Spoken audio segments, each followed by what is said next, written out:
Om Shanti. Good morning. आज बाबा हम्म, हम बच्चों को माया जीत बनाने के लिए आए हैं। बाबा के पास आते हैं तो अब तो पता चल गया माया कौन कौन से दरवाजे से कैसे कैसे प्रवेश करती है। इसीलिए ज्ञान में आने के बाद बाबा की तो रिकॉग्निशन चाहिए ही चाहिए, साथ साथ माया की भी पूरी पूरी परख चाहिए। कैसे आती है, कैसे अटैक करती है, उस समय क्या होता है। लेकिन आज बाबा विशेष हमारा ध्यान खिंचवा रहे हैं कि चलो माया आ गई, अब उसके ऊपर हम विजयी कैसे बने। तो उसकी युक्तियां बाबा आज शेयर कर रहे हैं। सबसे पहली युक्ति है, वो है स्वदर्शन चक्र। हमारे शास्त्रों में कहानी लिखी हुई है शिशुपाल और श्री कृष्ण की। कहते हैं कि शिशुपाल ने श्री कृष्ण को 100 गालियां दी। तब उसने क्या किया, तब तक वो उसको माफ करते रहे। फिर जब 100 गालियां उसकी पूरी हुई तो उसने स्वदर्शन चक्र का आवाहन किया और उसी चक्र ने उसको खत्म कर दिया। तो जब माया आती है तो हमें भी अपने आप को याद दिलाना है कि मुझे भी स्वदर्शन चक्र को यूज करना है। साइकिल का ज्ञान, स्वदर्शन चक्र का ज्ञान याद करो।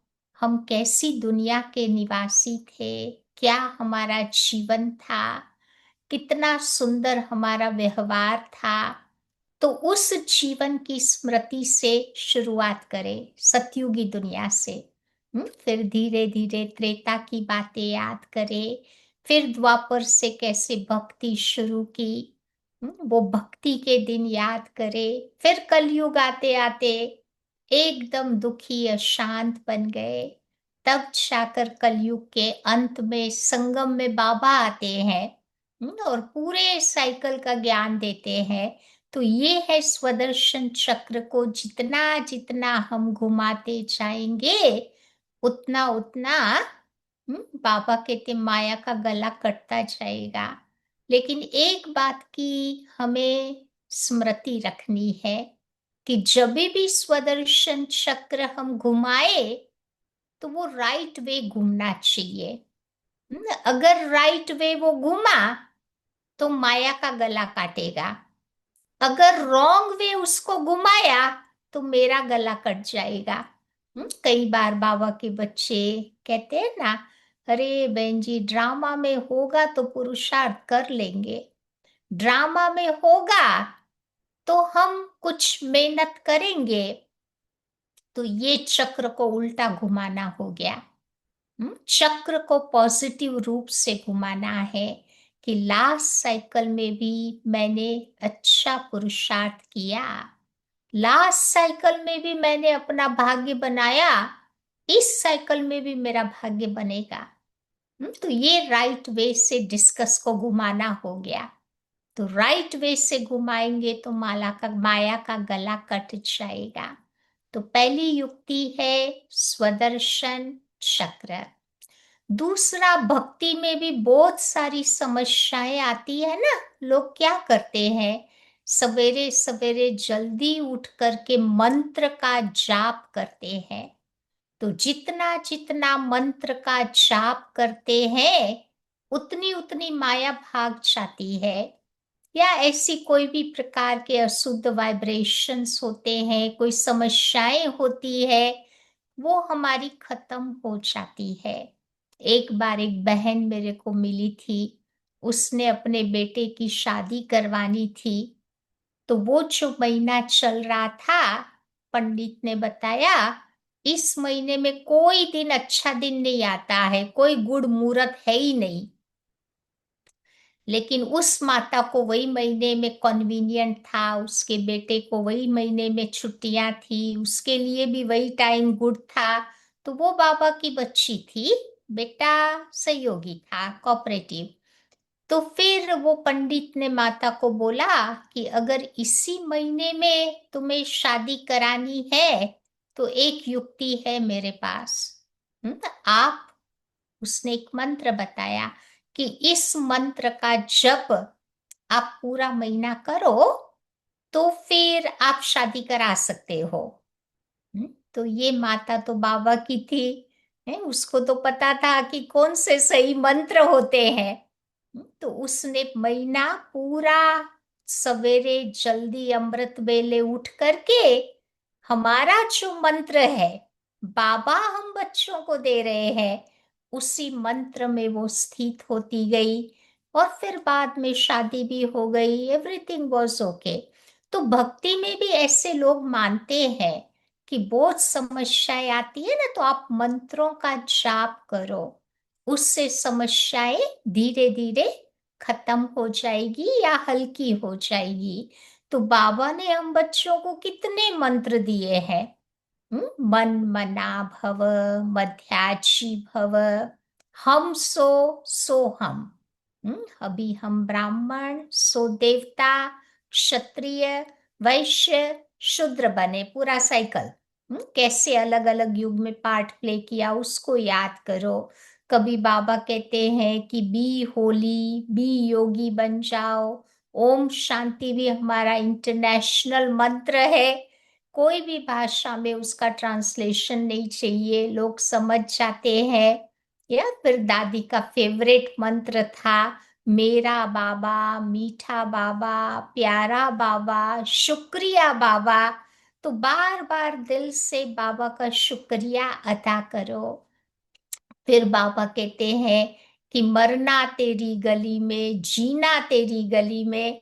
तो ये जो सारे मंत्र बाबा हम बच्चों को दे रहे हैं, हमें उन मंत्रों के स्वरूप बन जाना है, उसका चिंतन नहीं करना है, लेकिन उसके स्वरूप बन जाना है। तो फिर माया हमारे को हैरान नहीं करेगी, माया भाग जाएगी।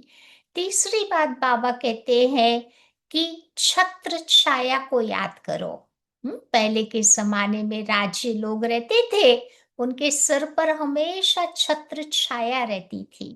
सिंहासन पर बैठते थे तो भी छत्र छाया होती थी। तो छत्र छाया के अंदर वो अपने को प्रोटेक्टेड फील करते थे।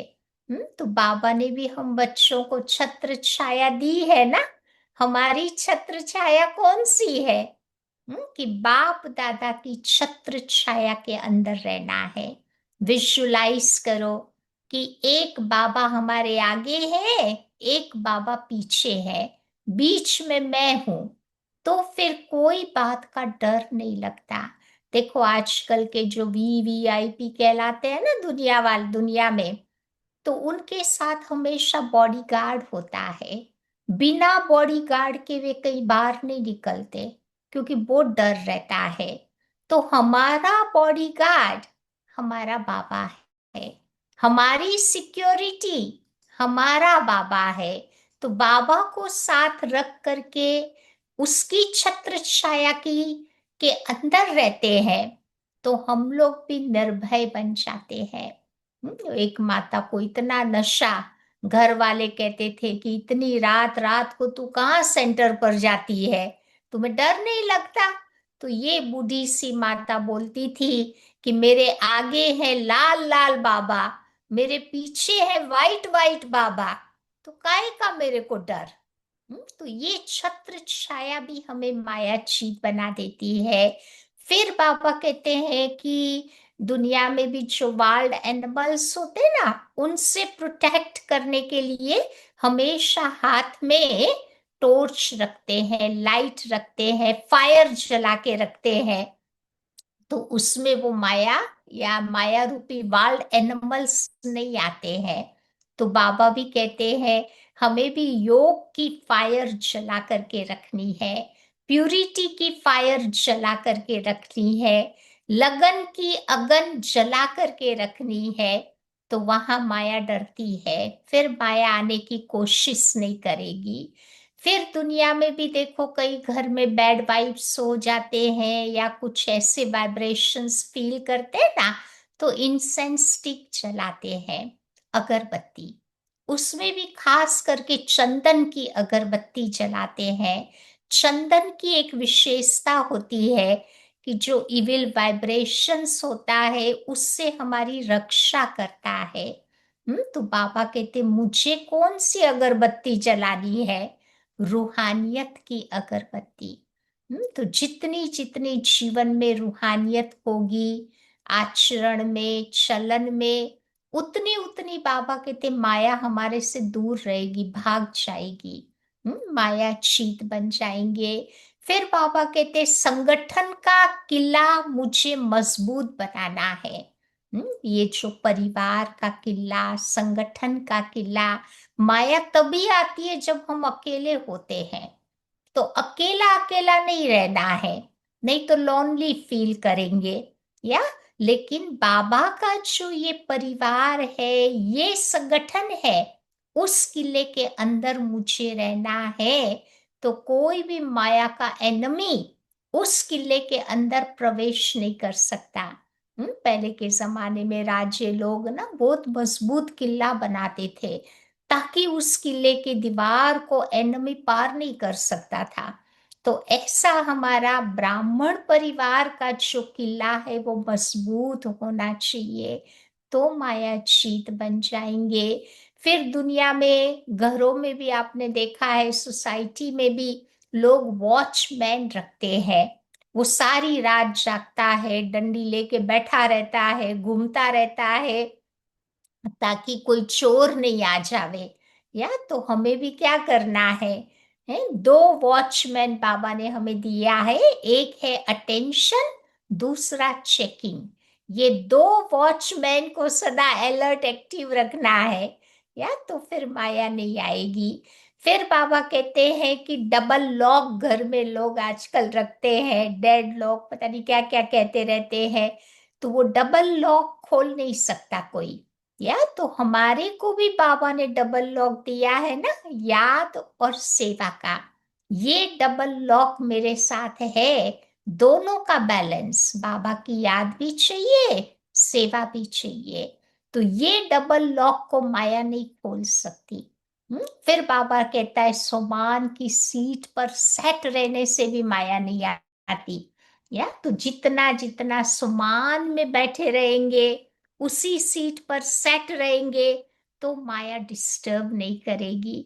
और एक लास्ट बात बाबा बताते हैं कि बाबा ने हम बच्चों को जो उमंग उत्साह की पांखें दी है, उसमें बाबा कहते उड़ते रहना है और उड़ाते रहने का काम करना है।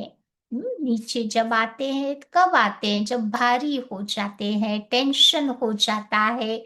हल्के बन करके उड़ते रहेंगे, उड़ाते रहेंगे, तो माया हिम्मत नहीं करेगी नजदीक आने की। तो आइए सुनते हैं, आज की बाबा की है 21 मई की मुरली।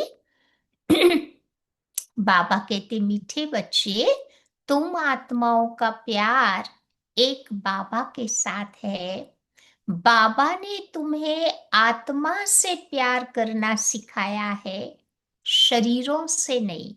भाई आत्मा को कैसे प्यार करे, ये बाबा ने हम बच्चों को बहुत सुंदर युक्ति अभी सिखाई है। आज का प्रश्न है, किस पुरुषार्थ में ही माया विघ्न डालती है? माया जीत बनने की युक्ति क्या है? हम्म, माया किस में विघ्न डालती है? तो बाबा कहते हैं, तुम बच्चे पुरुषार्थ करते हो कि हम बाबा को याद करके अपने पापों को भस्म करें। तो इस याद में ही माया का विघ्न पड़ता है। ज्ञान में माया नहीं डिस्टर्ब करती, याद में डिस्टर्ब करती। तो बाप उस्ताद तुम्हें माया चीत बनने की युक्ति बताते हैं।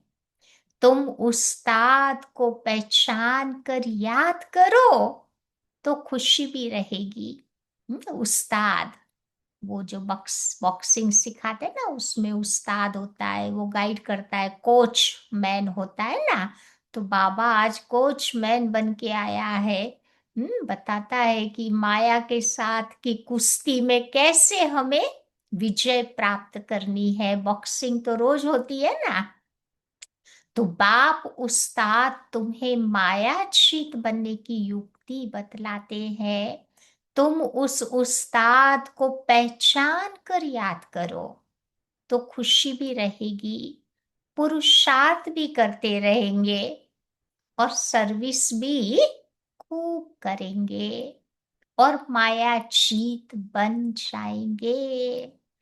आज की मुरली का गीत है, इस पाप की दुनिया से कहीं और ले चल, जहां सुख चैन हो। भगत कहते हैं भगवान को कि अब इस पाप की दुनिया से हम थक गए हैं, कहीं और ले जाओ जहां शांति भी मिले, सुख भी मिले। ओम शांति। तो रूहानी बच्चों ने गीत सुना, अर्थ भी समझा। दुनिया में कोई भी अर्थ नहीं समझते। बच्चे समझते हैं कि हमारी आत्मा का लव परम पिता परमात्मा के साथ है। आत्मा अपने बाप परम पिता परमात्मा को पुकारती है। तो प्यार आत्मा में है या शरीर में है? बाबा मेक श्योर कर रहे हैं कि अभी हमारा प्यार किससे है, आत्मा से है या शरीर में? तो बाबा सिखलाते हैं कि प्यार आत्मा में होना चाहिए। क्यों आत्मा में होना चाहिए? आत्माओं के साथ क्यों होना चाहिए? क्योंकि शरीर तो तुम्हारा यहाँ खत्म हो जाना है। ये तो चला जाएगा। तो प्यार आत्मा में है।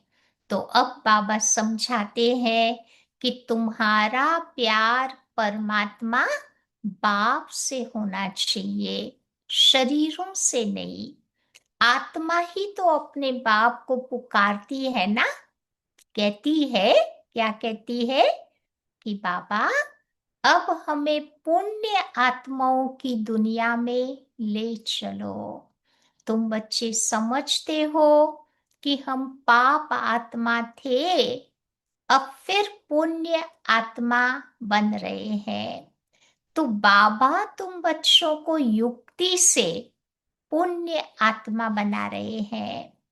बाप बतावे तब तो बच्चों को अनुभव हो और समझे कि हम बाप के द्वारा, बाप की याद से पवित्र पुण्य आत्मा बन रहे हैं। तो योग बल से हमारे पाप भस्म हो रहे हैं। बाकी गंगा आदि में कोई पाप धोए नहीं जाते हैं। पानी में डुबकी लगाने से कोई पाप नहीं खत्म होते। मनुष्य गंगा स्नान करते हैं, शरीर को मिट्टी बहुत मलते हैं। शरीर पर वो मिट्टी रगड़ते रहते हैं ना। परंतु बाबा कहते बच्चे उससे कोई पाप थोड़े धुलते हैं। आत्मा के पाप धुलते हैं, कैसे धुलेंगे? योग बल के द्वारा खाद निकलती है। ये तो बच्चों को ही मालूम है और निश्चय भी है कि हम बाबा को याद करेंगे तो हमारे पाप भस्म होंगे। निश्चय है तो फिर बच्चों को पुरुषार्थ करना चाहिए ना। इसी पुरुषार्थ में ही ये माया विघ्न डालती है।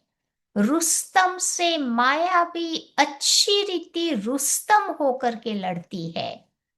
हम जितने पावरफुल, माया उतना ही पावरफुल बन करके लड़ती है। अगर वो निर्बल हो तो फिर माया को भी तो मजा नहीं आवे ना लड़ाई करने में। वो तो एक ही डूसे में वो तो खत्म हो जाएगा। इसीलिए माया हम जितने पावरफुल, वो भी उतनी पावरफुल बन करके आती है। अब कच्चे से माया क्या लड़ेगी? बच्चों को हमेशा ख्याल रखना है। कौन सा ख्याल रखना है? कि हमें ही माया जीत, जगत जीत बनना है। माया जीते जगत जीत का अर्थ भी कोई नहीं समझता। अभी तुम बच्चों को समझाया जाता है कि तुम कैसे माया पर जीत पा सकते हो। माया भी तो देखो बच्चे समर्थ है ना। कितनी पावरफुल है ना माया भी। तुम बच्चों को उस्ताद मिला हुआ है। उस उस्ताद को भी नंबरवार कोई विरला जानता है। दुनिया में न तो माया को जानते, न बाबा को जानते। तो माया बहुत समर्थ है। जो जानता है उनको खुशी भी रहती, पुरुषार्थ भी खुद करते, सर्विस भी खूब करते। अमरनाथ पर भी देखो कितने सारे लोग जाते हैं। अब सभी मनुष्य कहते हैं कि विश्व में शांति कैसे हो। अभी तुम बच्चे सबको सिद्ध करके बतलाते हो कि सतयुग में कैसे सुख शांति थी। सारे विश्व पर शांति थी। कब? जब हम सतयुग में थे तो सारे विश्व पर बाबा कहते हैं शांति थी। इन लक्ष्मी नारायण का राज्य था। वहां और कोई धर्म नहीं था। आज से 5,000 वर्ष हुए जबकि सतयुग था। फिर सृष्टि को चक्र जरूर लगाना है। चित्रों से तुम बिल्कुल क्लियर करके बताते हो। कल पहले भी तो ऐसे ऐसे चित्र बनाए थे ना। दिन प्रतिदिन इसकी इम्प्रूवमेंट होती जाती है। चित्रों में बाबा करेक्शन करते जाते हैं ना। तो बाबा कहते कहाँ बच्चे चित्रों में तिथि तारीख लिखना भी भूल जाते हैं। लक्ष्मी नारायण के चित्र में तिथि तारीख जरूर होनी चाहिए। कब उनका राज्य था, या तो 111 से उनका राज्य शुरू होता है। तो बाबा कहते सारी डिटेल में सब बातें लिखनी होती है। तुम बच्चों की बुद्धि में बैठा हुआ है ना कि हम स्वर्गवासी थे, अब फिर हमें ही बनना है। तो जितना जो पुरुषार्थ करते हैं उतना पद पाते हैं। तो अभी बाबा के द्वारा तुम ज्ञान की अथॉरिटी बने हो। भक्ति अब खलास हो जानी है। सतयुग त्रेता में भक्ति थोड़ी ही होगी। बाद में आधा कल्प भक्ति चलती है। ये भी अभी तुम बच्चों को समझ में आता है। आधा कल्प के बाद रावण राज्य शुरू होता। तो सारा खेल देखो तुम भारतवासियों के ऊपर ही बना है। 84 का चक्र भारत पर ही तो है ना। 84 जन्म हम ही तो लेते हैं। या तो बाबा कहते सारा चक्र बना हुआ है भारतवासियों के पर। भारत ही अविनाशी खंड है। आगे थोड़ी तुम्हें पता था। लक्ष्मी नारायण को गॉड गॉडेस कहते हैं ना। कितना ऊंचा पद है। और पढ़ाई भी तुम देखो कितनी सहज है। तो ये 84 का चक्र पूरा कर फिर हम वापस जाते हैं। तो 84 का चक्र कहने से फिर तुम्हारी बुद्धि चली जाती है ऊपर में। अभी तुम बच्चों को मूल वतन, सूक्ष्म वतन, स्थूल वतन सब कुछ याद है। तो आगे थोड़े ही जानते थे कि सूक्ष्म वतन क्या था। साइलेंस, मूवी, टोकी, तुम सब जानते हो। साइलेंस माना परम धाम, मूवी माना सूक्ष्म वतन में वाणी तो चलती नहीं है, मूवी लैंग्वेज चलती है। टोकी अर्थात इस दुनिया में बातचीत होती है। तो बाबा कहते ये मूवी बाइस्कोप भी तो निकला था ना। पहले निकाला था ना, आवाज नहीं होती थी, बोलते नहीं थे, इशारों इशारों में ही सारे वो बाइस्कोप सिनेमा वगैरह निकले थे। वो चार्ली चैपलिन का जो दिखाते हैं, या वो कोई बात नहीं करते थे। तो बाबा कहते तुमको समझाने में अब सहज होता है। तुम तो जानते हो कि लक्ष्मी नारायण के राज्य से लेकर अब तक का सारा चक्र का ज्ञान तुम्हारी बुद्धि में है। तुम्हें गृहस्थ व्यवहार में रहते यही ओना लगा हुआ रहना चाहिए। कौन सी कंसर्न लगी हुई रहनी चाहिए कि हमको पावन बनना ही है। बाबा समझाते हैं कि गृहस्थ व्यवहार में रहते भी इस पुरानी दुनिया से ममत्व मिटा दो। अपने बच्चों आदि को बल संभालो, परंतु बुद्धि बाबा के तरफ हो। तभी तो कहते हैं ना कि हाथों से काम करते भी बुद्धि एक बाबा की तरफ रहे। बच्चों को खिलाओ पिलाओ स्नान कराओ, लेकिन बुद्धि में बाबा की याद हो। क्योंकि तुम जानते हो कि आत्मा पर पापों का बोझा बहुत है। इसीलिए बुद्धि तुम्हारी एक बाबा की तरफ लगी रहे। उस माशूक को बहुत बहुत याद करना है। अब माशूक बाप तुम सब आत्माओं को कहते हैं, क्या कहते हैं कि बच्चे अब तुम मुझे याद करो। ये पार्ट भी अभी चल रहा है, फिर 5,000 वर्ष के बाद चलेगा। फिर साइकिल रिपीट होगी ना।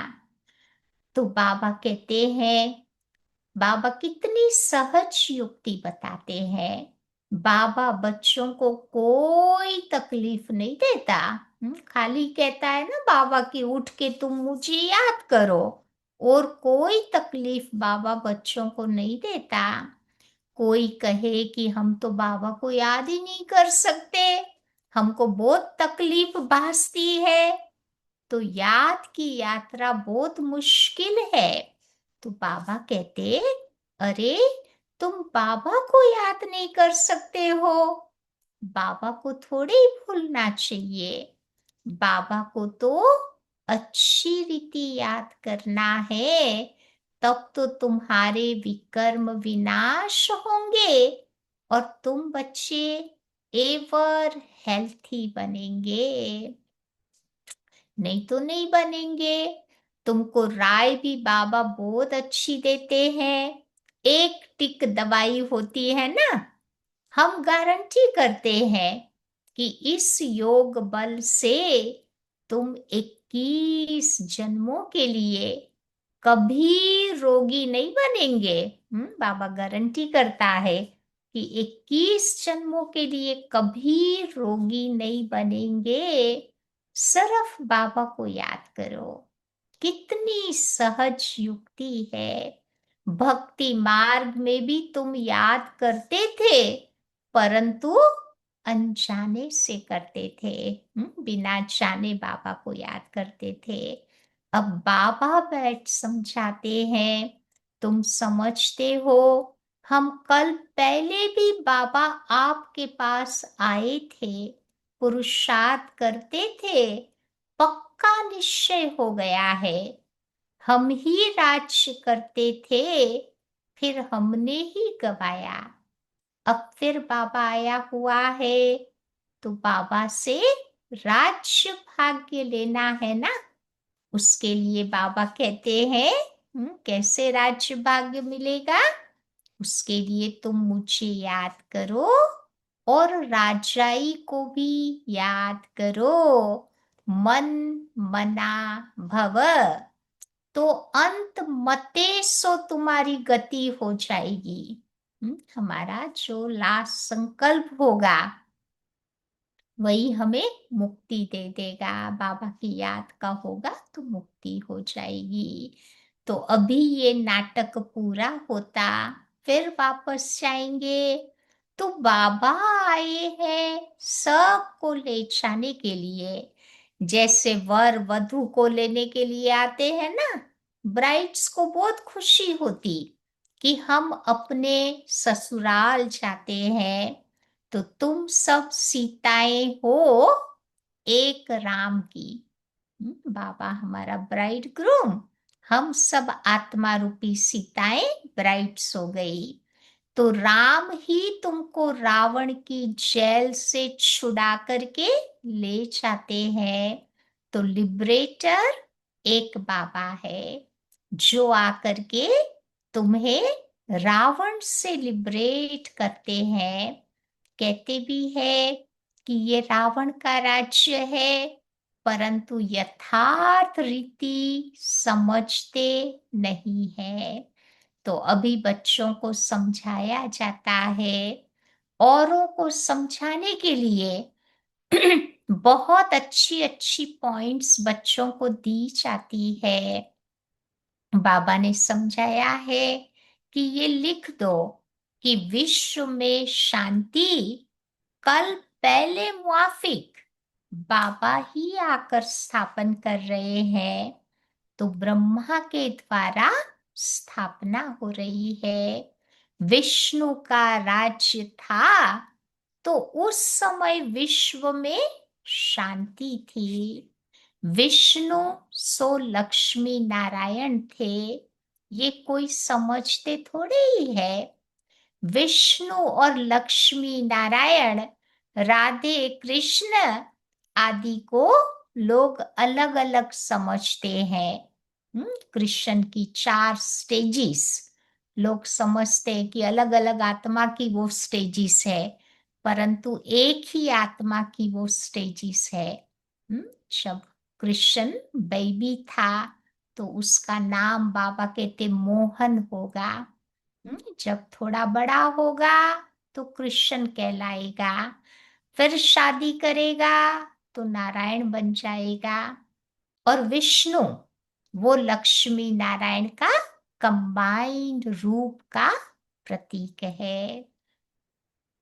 तो बाबा कहते अभी तुमने समझा है कि स्वदर्शन चक्रधारी तुम हो। शिव बाबा आकर के सृष्टि चक्र का ज्ञान देते हैं। उन द्वारा अभी हम भी मास्टर ज्ञान सागर बने हैं। तुम हो ज्ञान नदियां। ये तो बच्चों के ही तो नाम है। भक्ति मार्ग में मनुष्य कितने स्नान आदि करते हैं। जहाँ पानी देखते हैं वहां डुबकी मार देते हैं। तो बाबा कहते कितना भटकते हैं। बहुत दान पुण्य आदि करते हैं। शाहूकार लोग तो बहुत करते हैं। कोई कोई सोना भी दान करते हैं। कहाँ कहाँ मंदिर में वो जो मूर्तियों के गहने होते हैं वो बनाते हैं, मुकुट बनाते हैं सोने का। तो तुम बच्चे अभी समझते हो कि हम भी कितना भटकते थे। अब हम कोई हठ योगी तो है नहीं, हम तो है राजयोगी। पवित्र गृहस्थ आश्रम के हम थे, फिर रावण राज्य में आकर अपवित्र बने। तो ड्रामा अनुसार बाबा फिर से गृहस्थ धर्म बना रहे हैं जो कोई बना न सके। मनुष्य तुमको कहते हैं कि तुम सब पवित्र बन जाओगे तो ये दुनिया कैसे चलेगी। हम्म तो बोलो, क्या बोले उनको। बोलो, इतने सब सन्यासी पवित्र रहते हैं, फिर कोई दुनिया बंद हो गई क्या? अरे सृष्टि कितनी बढ़ गई है, खाने के लिए अनाज भी नहीं है। अब ऐसी सृष्टि को और क्या बढ़ाएंगे। अभी तुम बच्चे समझते हो, बाबा हमारे सन्मुख हाजिर नाजिर है, परंतु उनको इन आंखों से तो देख नहीं सकते। बुद्धि से तुम बच्चे जानते हो कि बाबा हम आत्माओं को पढ़ाते हैं, बाबा हाजिर नाजिर है। बाबा हमारे सामने उपस्थित है। वो तीसरी आंख से बाबा कहते उसका अनुभव होता है ना। तो जो विश्व शांति की बातें करते हैं, उन्हें भी तुम बच्चे बताओ कि विश्व में शांति बाप करा रहा है। उसके लिए ही पुरानी दुनिया का विनाश सामने खड़ा है। 5,000 वर्ष पहले भी विनाश हुआ था। अभी भी ये विनाश सामने खड़ा है। फिर विश्व पर शांति हो जाएगी। तो अभी तुम बच्चों की बुद्धि में ये सब बातें हैं। दुनिया में तो कोई नहीं जानता, कोई नहीं जिनकी बुद्धि में ये सारी बातें हो। तुम जानते हो, सतयुग में सारे विश्व पर शांति थी। एक भारत खंड के सिवाय दूसरा कोई खंड नहीं था। पीछे और खंड हुए हैं। अभी तो कितने सारे खंड हो गए हैं। कितने कॉन्टिनेंट्स बन गए हैं, 5 तो बताते ही है। या पहले खाली एक ही भारत खंड था। तो अभी इस खेल का भी अंत है। कहते भी है कि भगवान जरूर होगा, परंतु भगवान कौन है, किस रूप में आते हैं, ये दुनिया नहीं जानती। श्री कृष्ण तो हो न सके, न कोई प्रेरणा से व शक्ति से काम करा सकते। बाबा तो देखो बच्चे मोस्ट बिलवेड है ना।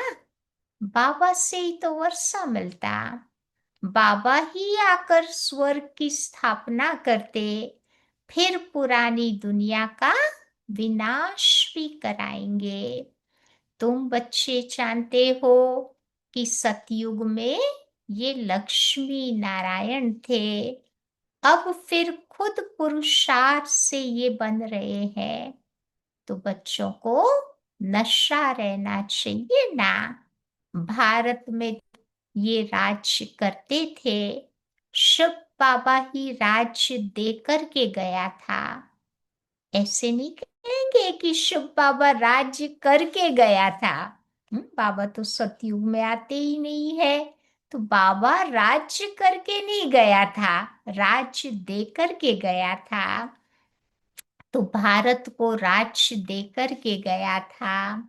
तो बाबा अभी फिर आए हैं बच्चों को राज्य देने के लिए। बाबा कहते हैं कि हे मेरे मीठे मीठे बच्चों, अब तुम मुझे याद करो और साथ साथ चक्र को भी याद करो। तुमने ही तो 84 जन्म लिए हैं ना। कम पुरुषार्थ करते हैं तो समझो इसने कम भक्ति की है। जास्ती भक्ति करने वाले पुरुषार्थ भी जास्ती करेंगे। तो बाबा कितना क्लियर करके तुम बच्चों को समझाते हैं, परंतु बुद्धि में भी तो बैठे। तुम्हारा काम है पुरुषार्थ करना। कम भक्ति की होगी तो योग लगेगा नहीं। जो बाबा के पक्के भगत होते हैं ना, मैं भी इस जन्म में नहीं की है भक्ति, लेकिन जो पक्के भगत होते हैं वही बाबा के पक्के बच्चे बन जाते हैं। तो बाबा कहते जास्ती भक्ति की होगी तो योग लगेगा, कम की होगी तो योग नहीं लगेगा। शिव बाबा की याद बुद्धि में ठहरेगी नहीं। कभी भी पुरुषार्थ में तुम बच्चों को ठंडा नहीं होना चाहिए। ठंडी में कभी कभी थोड़े स्लैक हो जाते हैं ना, बाबा कहते हैं ठंडी में ठंडा नहीं होना चाहिए। माया को पहलवान देख हार्ट फेल नहीं हो जाना चाहिए। कई बार माया की बहुत सारी समस्याएं आती है ना, तो उसका सामना करते करते थक जाते हैं। तो पापा कहते हैं हार्ट फेल नहीं होना चाहिए। माया के तूफान तो बहुत आएंगे। ये भी बच्चों को समझाया है कि आत्मा ही तो सब कुछ करती है। शरीर तो खत्म हो जाएगा, आत्मा निकल गई, फिर शरीर मिट्टी हो गया। वो फिर मिलने का तो है ही नहीं। फिर उनको याद कर रोने आदि से क्या फायदा? वही चीज फिर थोड़ी मिलेगी। रोने से थोड़ा कोई व्यक्ति वापस आ जाएगा। आत्मा ने तो जाकर के दूसरा शरीर ले लिया। अभी तुम बच्चे कितनी ऊंची कमाई करते हो, तुम्हारा ही तो जमा होता है ना, बाकी सबका तो ना हो जाएगा, मतलब उनका जमा नहीं होगा। तो बाबा तो बड़ा भोला व्यापारी है, इनोसेंट बिजनेसमैन है। तभी तो तुमको मुट्ठी चावल के बदले 21 जन्मों के लिए महल दे देता। बाबा कितना ब्याज देता है, इंटरेस्ट के साथ बाबा लौटाता है। तुमको जितना चाहिए तुम बच्चे भविष्य के लिए जमा करो, परंतु ऐसे नहीं कि अंत में आकर के कहेंगे कि जमा करो। अंत में बाबा को कहेंगे बाबा ये मेरा यूज करो, तो उस समय बाबा लेकर के क्या करेंगे? हम्म अब अनाड़ी व्यापारी थोड़ी ही है। बाबा तो बहुत समझदार है। जब जरूरत होगी तभी तो बाबा यूज करेगा, बिना जरूरत के तो फिर वो चीजें कुछ यूज नहीं होगी ना। अब काम में भी नहीं आवे और बाबा को ब्याज भी भर करके देना पड़े, ऐसे का बाबा थोड़ी लेंगे। तुम बच्चों को मुट्ठी चावल के बदले 21 जन्मों के लिए महल मिल जाते हैं। तो बाबा कितना ब्याज देते हैं। बाबा कहते हैं कि बच्चे नंबर 1 भोला तो मैं ही हूं। अब देखो, तुम बच्चों को विश्व की बादशाही देता हूं, सिर्फ तुम हमारे बन करके सर्विस तो करो। भोला नाथ है तब तो सब उसको याद करते हैं। अब तुम हो ज्ञान मार्ग में, अब बाबा की श्रीमत पर चलो और बादशाही ले लो। कहते भी हैं कि बाबा हम आए हैं राजाई लेने के लिए, सो भी सूर्यवंशी में। तो बाबा कहते अच्छा तुम्हारा मुख मीठा हो। जब बच्चे अच्छी अच्छी बातें बाबा को करते थे, या पुरुषार्थ की, दृढ़ संकल्प की, तो बाबा को बहुत अच्छा लगता था। अच्छा, मीठे मीठे सिकी लधे बच्चों प्रति मात पिता बाप दादा का याद प्यार और गुड मॉर्निंग। रूहानी बाप की रूहानी बच्चों को नमस्ते, और रूहानी बच्चों की रूहानी बाप को याद प्यार और नमस्ते। आज की धारणा की पॉइंट है, पहली बात पापा बताते हैं, श्रीमत पर चल बादशाही लेनी है। चावल मुट्ठी देकर 21 जन्मों के लिए महल लेने हैं। नहीं, वो कृष्ण सुदामा का उदाहरण है ना। सुदामा बहुत गरीब थे, कुछ भी नहीं था उनके पास। तो वो जब कृष्ण को मिलने के लिए जाते हैं तो चावल मुट्ठी ही लेकर के जाते हैं। या तो उसके लिए बाबा कहते चावल मुट्ठी दे 21 जन्मों के लिए महल लेने हैं, भविष्य के लिए कमाई जमा करनी है। दूसरी बात बाबा बताते हैं, गृहस्थ व्यवहार में रहते इस पुरानी दुनिया से ममत्व मिटाकर पूरा पूरा पावन बनना है। सब कुछ करते बुद्धि बाबा की तरफ लगी रहे।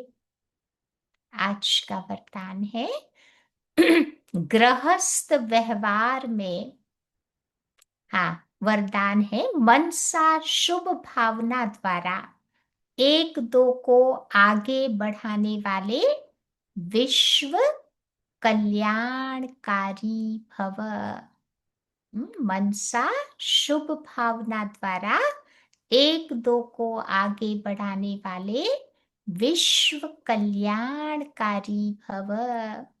यदि कोई कुछ रॉन्ग कर रहा है तो उसे परवश समझकर रहम की दृष्टि से परिवर्तन करो, डिस्कस नहीं करो, नहीं तो आर्ग्यूमेंट हो जाएगी। अगर कोई पत्थर से रुक जाता है तो आपका काम है पार करके चले जाना, या उसको भी साथी बनाकर पार ले जाना। इसके लिए हरेक की विशेषता को देखो और कमियों को छोड़ते जाओ। अब किसी को भी वाणी से सावधान करने का समय नहीं है। कुछ भी बोलते हैं ना तो लोगों को नहीं अच्छा लगता है ना, तो बाबा कहते, लेकिन मनसा शुभ भावना द्वारा एक दो के सहयोगी बनकर आगे बढ़ो और आगे बढ़ाओ, तब कहेंगे विश्व कल्याणकारी। आज का स्लोगन है, दृढ़ संकल्प की बेल्ट बांध लो तो सीट से अपसेट नहीं होंगे। दृढ़ संकल्प की बेल्ट बांध लो, तो बाबा कहते सोमान की सीट पर रहेंगे, फिर अपसेट नहीं होंगे। आज का व्यक्त इशारा है, प्रत्यक्षता का सूर्य उदय तब होगा जब पवित्रता की क्षमा चारों ओर जलाएंगे। बाबा की प्रत्यक्षता तब होगी जब सब आत्माएं उस पवित्रता का महत्व समझेंगे। जैसे वो क्षमा लेकर के चक्कर लगाते हैं, नहीं, हाथ में वो अग्नि लेकर के चक्कर लगाते हैं ना, ऐसे पवित्रता की क्षमा चारों ओर जगमगा दो, तब सब बाबा को देख सकेंगे, पहचान सकेंगे।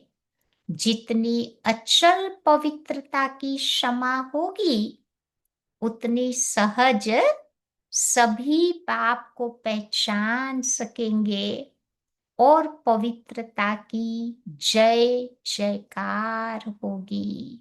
समझा? तो ऐसी पवित्रता की क्षमा लाइट अपने अंदर जगा करके रखनी है, तब बाबा की प्रत्यक्षता सारी दुनिया में हम कर सकेंगे। तो आज क्या याद रखेंगे? माया जीत बन करके रहेंगे। कोई भी छोटी मोटी बातें आवे ना, अपसेट नहीं होना है, अपनी सुमान की सीट पर सेट रहेंगे और उस्ताद बाबा को साथ रखेंगे। या तो फिर बाबा कहते हैं, बॉक्सिंग में माया के साथ हम विजयी बन जाएंगे। ठीक है, तो ये थी बाबा की आज की मुरली।